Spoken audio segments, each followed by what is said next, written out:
You're listening to a highlight from One Nation with Dov Lipman on Voice of Israel.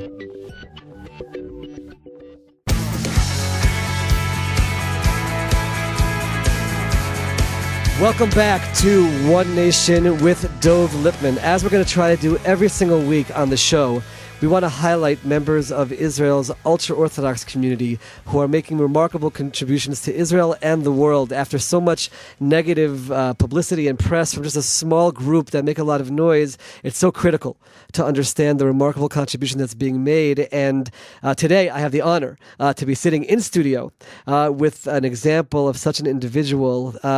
It's an honor to welcome Kalman Samuels, the founder of the Shalva organization, to Voice of Israel. Welcome. Thank you, Dov. Pleasure to be here. So we'll get right to it in terms of understanding what Shalva is about. What led you to start the Shalva organization? I have a child, Yossi, who was born in 1977. And at the age of 11 months, he received a routine vaccination at the local public health center called Tipat Chalav. And unknown to us and unknown to the public at that time, they had known about a particular problem with that vaccine, the batch. And subsequently, 6 weeks later, they actually canceled it in the whole country, but it was too late for Yossi. He became blind, deaf, and extremely hyperactive. Our life got flipped on its head. We did not know where we were going. And in 1977 in Israel, they were not quick on giving medical information when it was related to a problem. And I'm confident those things have changed since. And we struggled for a year, and we finally went to New York trying to find medical information about our son. And we learned that his optic nerve was paled, he would never see again. We learned his hearing was damaged. And well-meaning people often suggested to my wife to take Yossi out of the home and institutionalize him so that we can get on with our lives. And Malki used to cry. And would always say, God, I didn't take Yossi with my own hands. I'm not taking him out of the house as long as I'm able. But if you ever decide to help our Yossi, I will dedicate myself to helping other mothers, other families with related issues of children with disabilities. I used to hear that from time to time after sweet people visited and said that to her. And when Yossi was 8 in a deaf school back here in Israel, he had what we call the Helen Keller breakthrough, where a woman who was deaf sat him next to a table and spelled over and over and over again in the palm of his hand, because he doesn't see and he doesn't hear, 5 symbols for the word shulchan, meaning table. So Yossi suddenly got it. He lit up. She went ballistic, and she taught him the rest of the Aleph Bet. And over a 2-year period, an amazing speech therapist who heard taught Yossi how to speak Hebrew. Now, he spoke synthetically, he didn't hear, but he had a bit of a Cockney accent, but you certainly understood him. And now we had input, he had output, we had communication, and he turned out to be brilliant. The president of Israel, Chaim Herzog, Alav Shalom, visited him. There was series on Israeli television about Yossi called the Helen Keller of Israel. And Malki sat me down and said to me, I made a promise. It's payback time. And that was 1988. And in the 2 years later, it took me a full 2 years to find someone from my hometown, Vancouver, Canada, who would help Malki get her dream started. So you took the situation and the amazing story of the breakthrough with Yossi, and you started Shalva. What does Shalva do for other families in Israel? Well, let's fast forward 25 years. Today, Shalva, which means peace of mind, does precisely that. It provides peace of mind to families who are raising a child with disabilities in the home. Any family raising a child with a disability, regardless of what it is facing a severe challenge. And it's just not enough to give them a minimal response. We set about to provide answers to the gaps in services so that the first program was after school. Rather than the child coming home from whatever school serviced him for his disability, at the age of 3 or 4, he may well be coming home at 1 or 2 o'clock. Malki didn't want that to happen. We went through that. We know what it does.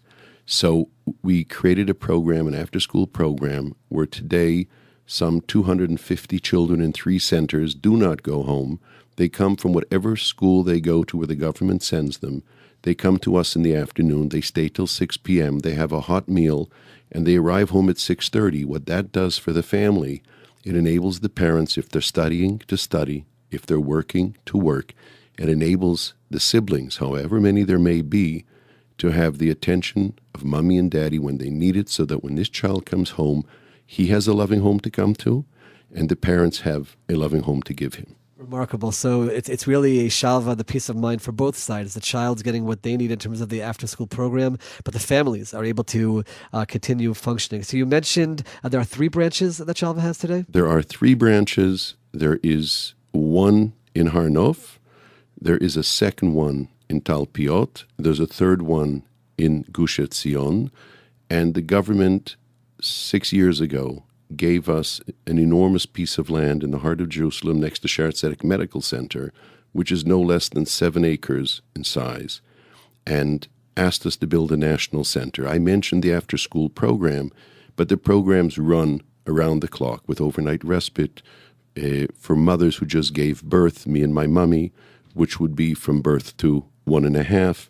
So we have programs ranging from birth, early childhood till 6, after school from 6 to 21, evenings for young people who go up to 40 years of age. And we took the challenge, and we are now completing a 200,000 square foot center in the heart of Jerusalem. It's a game changer. There's no facility like it. It has a semi-Olympic pool, has a very large therapy pool, has a full-size gym, has an auditorium with room for 400 people, because we do a lot with the children on stage and on drama. And it is an amazing response to a problem, and it is the appropriate response. I had the privilege of touring the construction site with your son, Avi, and saw firsthand what a remarkable building this is going to be to help children from throughout Israel and their families. Is there a way, if people want to get involved to help with the construction project that's going underway in Jerusalem, is there a way that our listeners can get involved if they choose to? Absolutely. That would be welcome. That would be vital. One of the key issues, it's a $50 million project, and we still are in need of the final $6 million. So every shekel and every penny will help. We have a website, www.shalva.org. Any email sent to info@shalva.org, I will receive a copy of, and I'll be happy to respond, and we can take it from there. And I would call on our listeners, again, I've seen it in action, and I've seen the construction underway. It's going to be quite a remarkable change for Israel. One of the things that I noticed when I visited Shalva was children from all backgrounds. You come from the Haredi, the ultra-Orthodox community. I saw children. Can you talk to me a little bit about, or talk to us about, the unity that's being experienced within the Shalva organization? I do want to just set the record straight. I've been in the ultra-Orthodox world for the last 46 years. But until the age of 18, I grew up a secular kid in Vancouver, Canada, with basketball scholarships, on my way to France to study until my mother made a strategic error and asked me to visit Israel for 2 weeks. I've been here ever since. I never got to France. But clearly, what is unusual about Shalva is the fact that it's first come, first serve, with absolutely no differentiation between a paying or a non-paying client, whether someone can pay or can't pay. We don't take money directly. And also regarding background, we take first come, first serve. Just like when I was in the States, and I went with Yossi in the early years to a very large organization in Manhattan, they didn't say, wait a minute, he has payers behind the ear, back of the bus.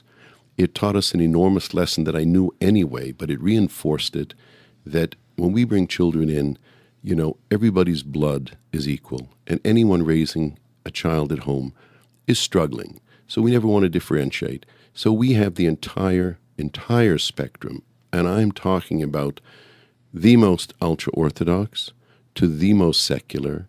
And although it's a Hebrew-speaking program, when a Jerusalemite who speaks Hebrew and is a Christian has knocked on our door, we have never said no. And the same is true with a Muslim. Predominantly, it is a Jewish organization because of the nature of the population. But we've never said yes or no based on money or based on background. And I can tell you that I've seen it firsthand in action. It's remarkable to see. I also had the privilege of having a daughter, my daughter Devora, who volunteered and looks forward to continuing volunteering at Shalva. It helps the families. It helps the special needs children. It helps the volunteers. Everyone grows as a result. And I think that all of us in Israel owe a debt of gratitude to you, Kalman Samuels, for founding, you and your wife, for founding Shalva, to Yossi for being the inspiration behind the project. I encourage everyone, if you want to contribute towards this new building in Jerusalem, you can do so by going to the website or by emailing info@shalva.org. And I want to thank you so much for coming to Voice of Israel today and sharing your story with us. Thank you, Dov, for this opportunity. Voice of Israel, your source for news and views on everything Israel and the Middle East.